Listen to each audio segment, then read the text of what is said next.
জাতীয় নাগরিক পার্টি এনসিপির জ্যেষ্ঠ যুগ্ম মুখ্য সমন্বয়ক আব্দুল হান্নান মাসুদকে কারণ দর্শানোর নোটিশ দিয়েছে তার দল। রাজধানীর ধানমন্ডি থানার একটি ঘটনায় আটক ৩ জনকে মুচলেকা দিয়ে ছাড়িয়ে আনার ঘটনায় নোটিশ দেওয়া হয়। আগামী ৩ কার্যদিবসের মধ্যে তাকে লিখিত ব্যাখ্যা দিতে বলা হয়েছে। আব্দুল হান্নান মাসুদের থানায় যাওয়া ও ৩ জনকে ছাড়িয়ে আনার বিষয়ে বিভিন্ন মহলে প্রশ্ন ওঠে এবং সমালোচনার সৃষ্টি হয়।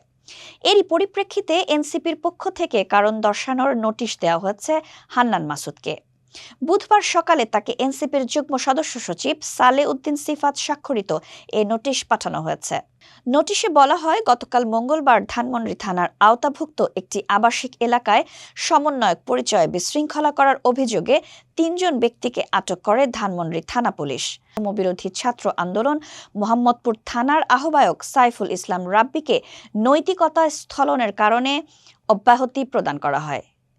সত্ত্বেও আপনি সংশ্লিষ্ট থানায় উপস্থিত হয়ে আটক ৩ জনের মুচলেকা প্রদান করে থানা থেকে তাদেরকে জামিন করিয়েছেন। নোটিশে আরও বলা হয়, এই ঘটনার প্রেক্ষিতে আপনার ব্যাখ্যা এবং আপনার বিরুদ্ধে কেন সাংগঠনিক ব্যবস্থা গ্রহণ করা হবে না তার লিখিত বিবরণ আগামী ৩ দিনের মধ্যে শৃঙ্খলা কমিটির প্রধানের নিকট উপস্থাপন করার জন্য নির্দেশনা দেয়া হলো।